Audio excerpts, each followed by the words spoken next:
The chain rule is what allows us to take derivatives of functions that have been composed within one another. And so what that means, what composition of function means, is when we have something like f of g of x.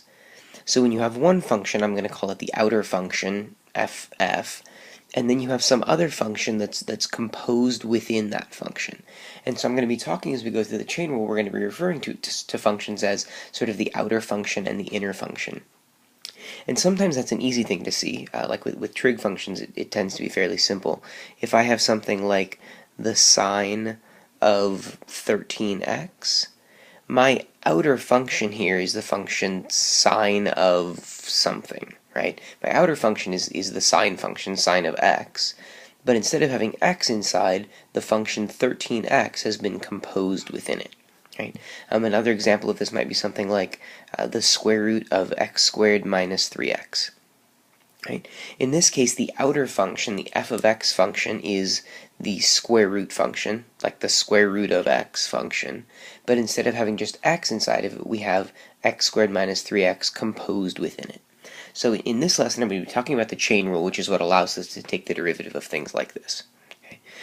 So for the presentation of the chain rule, here it is.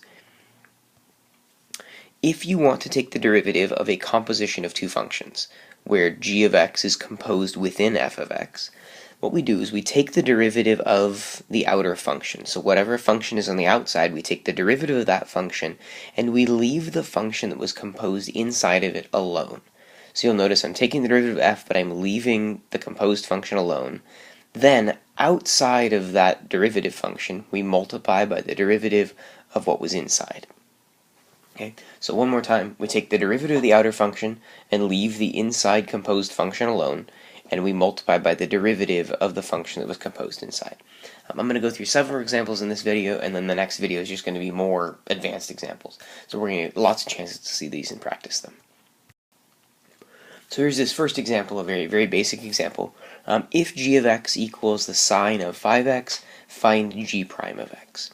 So I really think it's valuable here for us to identify what function is on the outside and what function is being composed inside of it. So the way that I see this is that this function is effectively the sine of x, and 5x is being composed inside of it.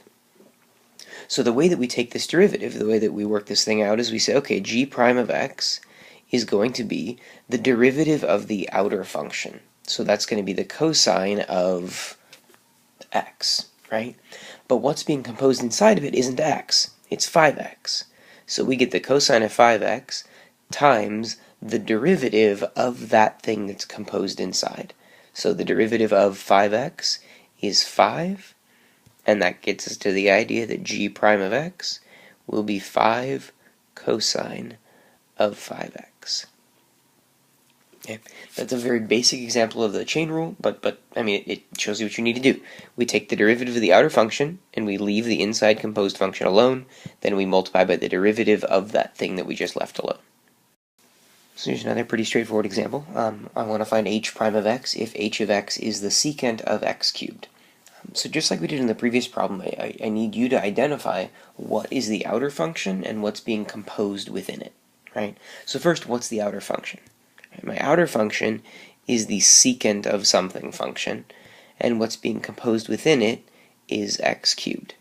Right? So if I want to find h prime of x, I begin by taking the derivative of that outer function. Right? So what is the derivative of the secant of something? Well, we know the derivative of secant something is supposed to be the secant of that thing times the tangent of that thing. Now what's being composed inside of it? We leave the inner composed function alone, and then the chain rule tells us to multiply by the derivative that was inside. So if we go back and pretty this up a little bit, we'll get h prime of x is 3x squared secant of x cubed times the tangent of x cubed. So notice that in all these examples, the way the chain rule works is we take the derivative of the outer function, we leave the inside alone, however many times it shows up, and then we multiply by the derivative of the inner composed function. This example is more complicated. In this case, I'm giving you y equals 5x squared times the tangent of 3 minus 7x. and I want us to find dy dx. I want us to find the derivative. So this problem is a little bit more complicated than the previous ones, and I'd really like you to pause the video for a minute and look at this and see if you have an idea of what you'll need to do. So pause it, think about it, and then we'll come back and talk about it. So the thing to recognize here is that this isn't just a chain rule problem. I hope you notice this is also a product rule problem, right? This has 5x squared times the tangent of 3 minus 7x. I need to do the product rule on this thing, and for a part of that, I'm going to need to do the chain rule. And I want us to sort of pay close attention to how I'm going to do this derivative.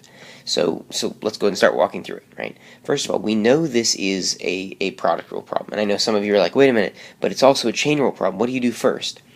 We are only going to do the chain rule when I actually do the derivative of the thing that requires the chain rule.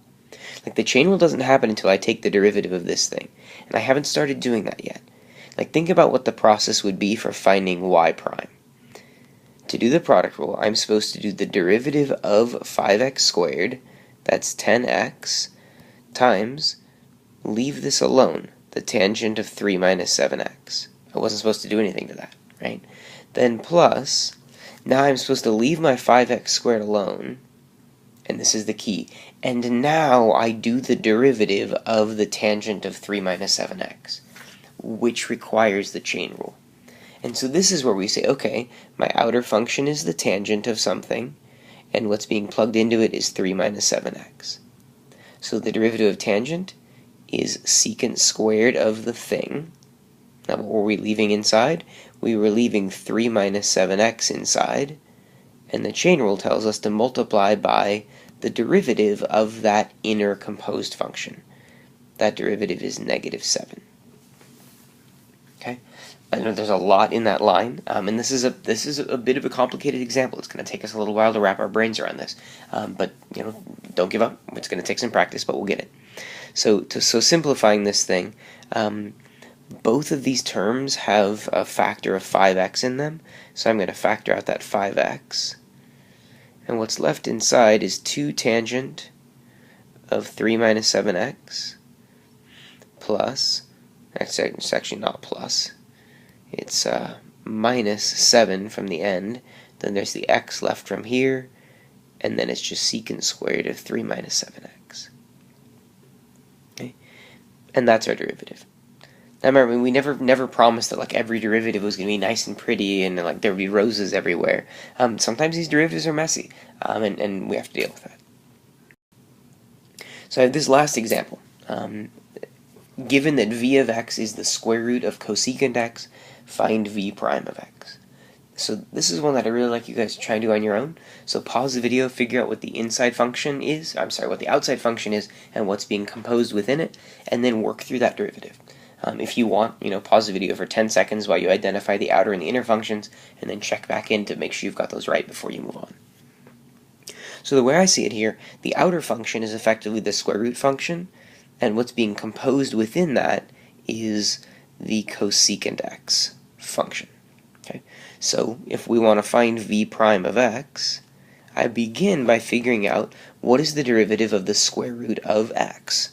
Well, we know the derivative of the square root of x is supposed to be 1 over 2 times the square root of x, but in this case that x, that argument that's inside, is my cosecant x term. Then our chain rule tells us that we multiply by the derivative of that.